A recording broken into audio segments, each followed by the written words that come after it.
Buenos días, alumnos y alumnas. Hoy vamos a ver el tema ¿qué es la abstracción y qué es el arte abstracto? Como esta persona que se encuentra frente a una obra de arte abstracta, quizás muchos de ustedes se habrán preguntado ¿qué es el arte abstracto? Parecería que los artistas que hacen arte abstracto no saben dibujar, no saben pintar. Bueno, eso es del todo mentira, es un prejuicio que tenemos.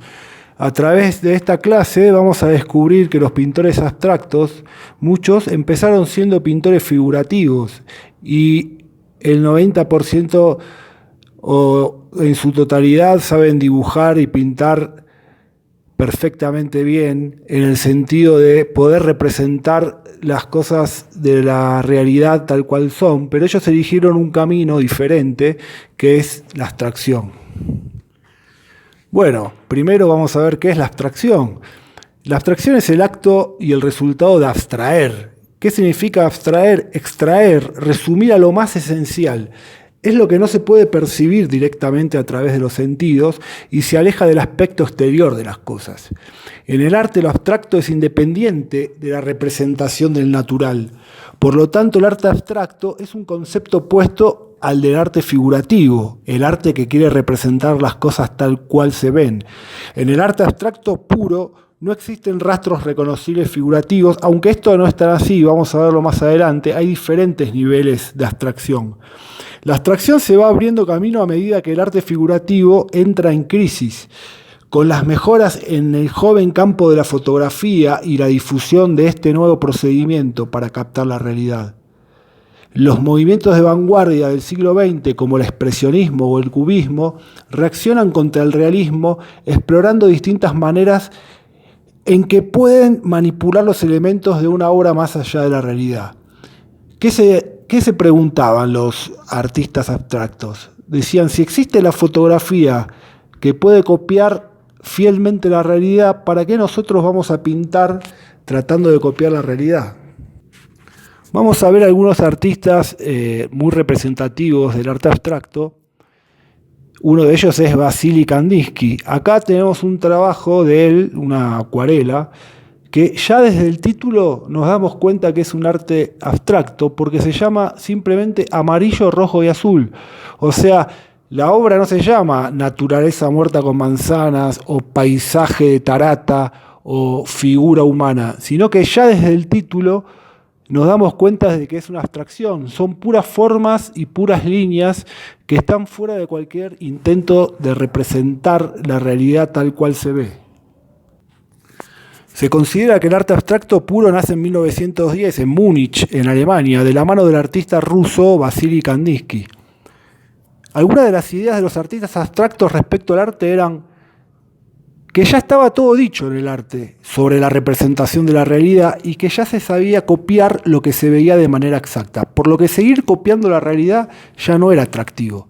Los artistas querían representar lo absoluto, una vuelta a la esencia del arte con elementos más limitados que los que se puedan encontrar en la realidad. La idea de que el arte no se pueda identificar con otra realidad que no sea el propio arte o el anhelo utópico de crear y comunicar a través de un lenguaje visual universal.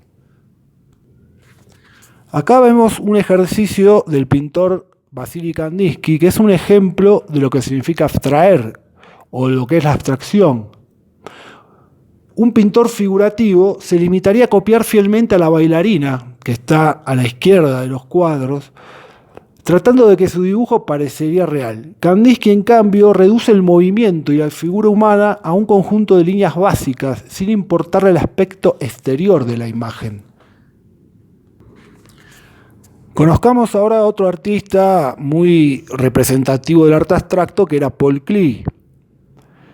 Para Klee la pintura no era una evasión, sino un instrumento visionario, un medio de encontrar los mundos paralelos que sospechaban que se escondían tras la llamada realidad. Para ello utilizó un eficaz instrumento, la abstracción. Una frase que decía él, que quedó en la historia, es: el arte no reproduce lo visible, hace visible lo invisible. O sea que la abstracción lo que buscaría es encontrar lo que se esconde detrás de la realidad, lo más básico, las formas puras. Acá vemos un trabajo de Paul Klee que se llama Gato y pájaro, de 1928. Hablando de los diferentes niveles de abstracción, nosotros podemos reconocer que es un gato. Y también podemos reconocer, no sé si ya descubrieron dónde está el pajarito, que está en la frente del gato. Era el gato de Klee, que se llamaba Fritzi. Un tema importante de Paul Klee es que él era hijo de un músico, y él también había estudiado música y tocaba el violín. Mientras él estaba pintando en su atelier, en su estudio o en su taller, descansaba de pintar y se ponía a tocar el violín. Recuerden lo que vimos en la clase pasada acerca del ritmo. Paul Klee, aparte de pintor, era músico y en su obra se ve mucho el tema del ritmo y del color. Por ejemplo, los colores podrían tener un paralelo con las notas musicales. Las notas musicales agudas, altas, se podían representar con colores claros, luminosos. Y las notas bajas, graves, se podían representar con colores oscuros. Aquí vemos dos trabajos de Paul Klee. A la izquierda, un trabajo que se llama Máscara de miedo, de 1932. Y es un poco una representación del artista acerca del miedo que sentía de la guerra que se avecinaba en Europa. A la derecha vemos una pintura que se llama Magia de los peces, de 1925. Podemos ver, a diferencia de Kandinsky, que en este pintor el nivel de abstracción no es tan grande porque se pueden reconocer los elementos como se ven en la realidad.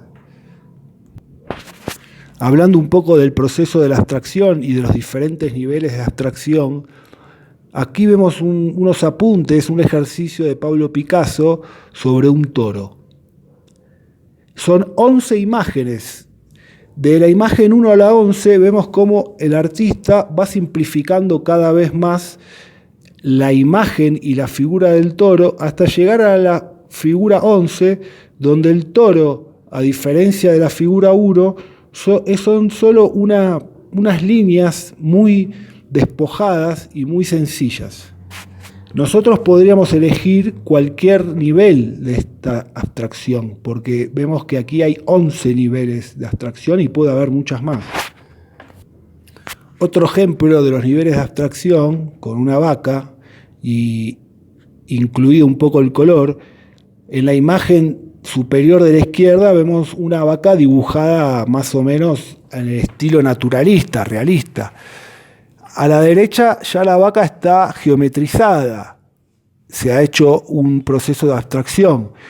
La imagen del centro, que está de color con fondo verde, todavía seguimos reconociendo que es una vaca si nos esforzamos, pero comparado con el dibujo número 1, está totalmente abstraído. Y la última imagen, la que está abajo, ya solamente son un conjunto de cuadros y rectángulos de colores. Veamos otro artista muy conocido y muy representativo del arte abstracto, que es Piet Mondrian. Aquí a la izquierda vemos un retrato fotográfico de él, y a la derecha vemos una pintura, un autorretrato que hizo él, que podemos ver que representa el arte naturalista, realista. Acá vemos unas imágenes que representan un estudio de árboles que realizó Piet Mondrian entre 1909 y 1915. De la izquierda superior a la última imagen inferior de la derecha, vemos cómo el artista va abstrayendo y simplificando la imagen de un árbol. Al principio vemos un árbol hecho de manera realista, pero a medida que va avanzando ese árbol se va convirtiendo en puras líneas, en direcciones, hasta quizás dejar de reconocer que es un árbol. Un poquito más en detalle en esta imagen, en el cuadro número 1 vemos un árbol, la pintura se llama El árbol rojo, sobre un fondo azul. Vemos un árbol con sus ramas retorcidas, donde podemos reconocer perfectamente que es un árbol. En la imagen número 2, pintado con tonos de grises, el árbol ya va abstrayéndose cada vez más, aunque podemos inferir y reconocer todavía que es un árbol. En la imagen número 3 ya el modelo real del árbol desapareció y ya no podemos inferir o reconocer que es un árbol, sino que son puras líneas y formas geométricas. Ahora bien, para explicar un poco lo que dijimos al principio, que los artistas abstractos no saben dibujar o pintar o que no saben copiar, la imagen de la izquierda, que se llama Cesta con manzanas, es un bodegón, una naturaleza muerta, pintada por el propio Mondrian en 1891. Y a la derecha, ya en 1930, vemos un trabajo que se llama Composición en rojo, azul y amarillo, que también es de Pet Mondrian. ¿A ustedes podrían creer que el mismo pintor que hizo esa cesta con manzanas, esa naturaleza muerta, fue el mismo que hizo esta pintura geométrica, Composición en rojo, azul y amarillo? Como estuvimos viendo en la lección anterior el tema de la naturaleza muerta, vamos a ver unos ejemplos de cómo se aplica el arte abstracto a la naturaleza muerta. En la figura número 1 vemos un bodegón que lo vimos en la clase pasada, que se llama Naturaleza muerta con vanitas. En la imagen número 2 vemos un bodegón que podemos reconocer de qué tema está hablando el pintor. Vemos un frasco de algún producto farmacéutico, vemos una calavera y vemos un libro grande que por lo grande que es podemos suponer que es un libro de texto de estudio. Y en primer plano vemos un molde de una dentadura. Podemos suponer que es una naturaleza muerta de un estudiante de odontología o de medicina. Y en la imagen número 3 ya vemos un bodegón abstracto. Si ustedes se fijan con detalle, el tema de ese bodegón es el taller de un pintor. Vemos una paleta de colores, vemos unos pinceles, vemos en primer plano unos frascos o unos tubos de pintura. Más atrás vemos lo que es un caballete donde el pintor pone su lienzo para pintar. O sea que tenemos 3 bodegones con una calavera cada uno, donde hablan de cosas parecidas, pero cada uno expresa la individualidad del artista. Y la pintura número 3 es un bodegón abstracto, porque los objetos, si bien los podemos reconocer, no están pintados de manera realista. Bueno, alumnos y alumnas, muchas gracias por su atención. Espero que les haya interesado el tema. Bueno, como les digo siempre, en el arte la lógica no es la misma lógica que el mundo real, sino que cada artista, cada individuo tiene que descubrir su propio camino. No significa que el arte realista o naturalista es mejor que el arte abstracto o que el arte abstracto es mejor que el arte naturalista o realista, sino que son diferentes caminos que nosotros tenemos que conocer para poder expresar lo que queremos decir, nuestros sentimientos, nuestras sensaciones. Así que nos vemos el próximo viernes, espero que estén muy bien, un saludo muy grande.